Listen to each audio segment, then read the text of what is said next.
साथियों नमस्कार। आज हम बात करेंगे the trial before court of session, जिसके लिए मैं शुरुआत करूंगा धारा 253 BNSS से। अभी तक हमने पढ़ा कि डिस्चार्ज का प्रोटोकॉल क्या है, चार्ज का प्रोटोकॉल क्या है, और अगर अक्यूज प्लीड करता है नॉन गिल्टी और वो क्लेम करता है ट्रायल, तो ऐसे सिनेरियो में क्या प्रावधान लागू होगा। अब हम सबसे पहले पढ़ते हैं धारा 253 BNSS को। क्या कहता है ये कानूनी प्रावधान? If the accused refuses to plead, अगर अक्यूज रिफ्यूज करता है प्लीड करने से, या प्लीड ही नहीं करता, डज नॉट प्लीड, या क्लेम करता है टू बी ट्राइड, या उसे कन्विट नहीं किया गया है as per the protocol of section 252 of BNSS, means उसने गिल्टी प्लीड नहीं किया है, तो जज जो है सबसे पहले एक डेट फिक्स करेगा फॉर द एग्जामिनेशन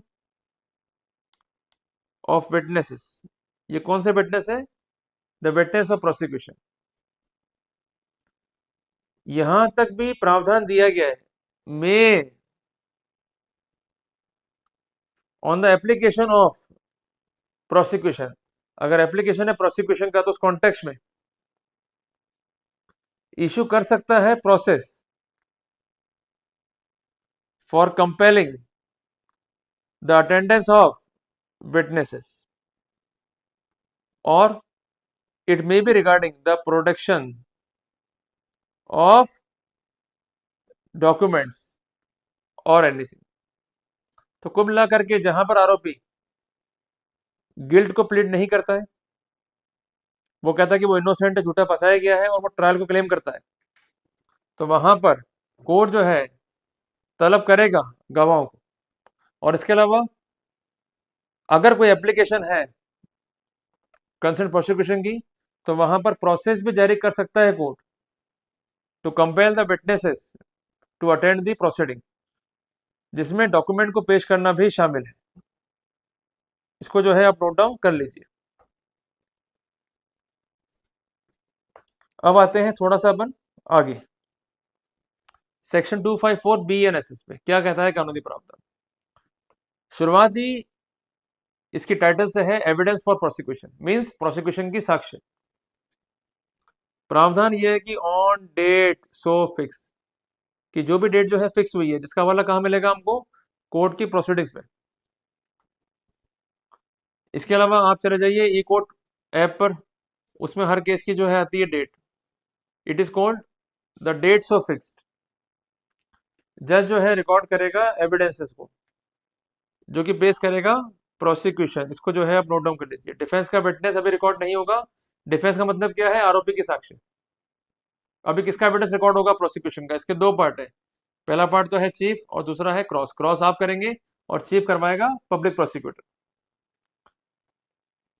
सबसे महत्वपूर्ण बात क्या है कि जो एविडेंस है विटनेस का, सबसेक्शन 1 ऑफ सेक्शन 254, इसको रिकॉर्ड किया जा सकता है ऑडियो, वीडियो, इलेक्ट्रॉनिक मीन से भी, अगर गवाह जो है उपस्थित नहीं है तो। आप जो है नोट डाउन कर लीजिए। और इसके अलावा अगर बयान है पब्लिक सर्वेंट के, मीन्स जो विटनेस है वो लोक सेवक है, तो उसके बयान भी ऑडियो, वीडियो, इलेक्ट्रॉनिक मीन्स के जरिए लिए रह सकते हैं। उदाहरण के लिए जो कंसर्न पुलिस वाले हैं उनका आना पॉसिबल कोर्ट में नहीं हो पाता है, तो उस कॉन्टेक्स्ट में ये बयान जो है as per subsection 2 of section 254 of BNSS जरिए audio, video, electronic means record किए रह सकते हैं। अब आते हैं सबसेक्शन 3 पे, जो ये कहता है ये जज का डिस्क्रिप्शन होगा to permit the cross examination of any witness to be deferred, कि जब अगर गवाह उपस्थित है तो उसको क्रॉस करना ही करना है। पर इसमें एक बात देखी गई है, अनटिल एनी अदर विटनेस और विटनेसेस हैव बीन एग्जामिन्ड और recall any witness for further cross examination. ये जो कानूनी प्रावधान है ये डिफेंस के लिए बहुत सहायक है। कई बार ऐसा होता है कि प्रोसिक्यूशन कमजोर गवाहों को जो है रिकॉर्ड पर रखता है, ताकि ये जान ले कि डिफेंस पॉइंट क्या है। तो डिफेंस में चला गया। डिफेंस क्या करता है कि सेक्शन 254 सब क्लॉज 3 BNSS के तहत अर्जी जो है दाखिल करता है। उसका कहना क्या होता है कि जो प्राइम विटनेस हैं इनके बयान अगर अलग अलग हुए तो ऐसे सिनेरियो में अन्य गवाह बयानों को पढ़ के तैयारी कर लेंगे, जिससे केस में क्या होगा, मैनिपुलेशन। उसको रोकने के लिए सबका चीफ एक साथ रिकॉर्ड किया जाए ताकि सबको एक साथ जो है क्रॉस किया जा सके। और यही कानूनी प्रावधान कहता है 254 सब क्लॉज 3 BNSS। इस कॉन्टेक्स्ट में कोर्ट जो है विटनेसेस के बयान को डेफर भी कर सकता है। किधर है बात ये। और अगर बयान पूरे नहीं हुए, कई बार ऐसा होता है कि बयान पूरे नहीं होते, तो कोर्ट जो है नेक्स्ट डेट देगा और फर्दर रिकॉल करेगा विटनेस को फॉर द क्रॉस एग्जामिनेशन। तो यही कानूनी प्रावधान है 254 सब क्लॉज 3 BNSS में। क्लियर हो गया आपने को। तो एक बात जो है ध्यान रखिएगा कि जब भी होता है प्रोसिक्यूशन, उसमें प्रैक्टिकल साइंस में क्या स्थिति आती है कि जब भी चार्ज फ्रेम होगा तो कोर्ट जो है गवाहों को तलब करेगा। गवाहों की लिस्ट कहां से मिलेगी आपको, सूची गवाह से, जो चार्जशीट का पार्ट होती है। इसके साथ में एक लिस्ट आपको और मिलेगी जिसको हम कहते हैं सूची दस्तावेज। ये भी आपको भी चार्जशीट जो है प्राप्त होगा। और जो भी गवाह कोर्ट में बयान देने आएगा उसका नेचर भी जो है लिस्ट में लिखा होता है कि ये गवाह फॉर्मल है या डायरेक्ट एविडेंस है या ये इनडायरेक्ट एविडेंस है, मीन्स ईयर से एविडेंस है अथवा नहीं।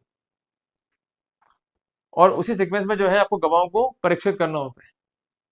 क्लियर है। जब भी गवाह के बयान होंगे तो PW1 जो नेक्स्ट गवाह होगा, PW2 उस पर जो है मार्किंग की जाएगी। जो कंसर्न डॉक्यूमेंट है प्रोसिक्यूशन के उस पर exhibit P1 P2 and so on, ये जो है मार्किंग होगा। एक बात ध्यान रखिएगा, मियर exhibition does not dispense with the proof. Clear है बात ये। और सबसे इंपॉर्टेंट बात ये है कि जो भी डॉक्यूमेंट फाइल पर है वो होना चाहिए एडमिसिबल, तभी उस पर एग्जिबिट होगा। और जो कंसर्न गवाह है उस डॉक्यूमेंट से जुड़ा होना चाहिए या उस एविडेंस से जुड़ा हुआ होना चाहिए। अगर नहीं है तो किसी भी रूप में कंसर्न डॉक्यूमेंट को प्रूव नहीं कर पाएगा। देखिए मैं आपके साथ एक बात शेयर करता हूं एक्सपीरियंस की। एक रिसेंट केस है बॉम्बे हाईकोर्ट का जिसमें धारा 63 sub clause 5 Indian evidence act पर इंटरप्रिटेशन किया गया।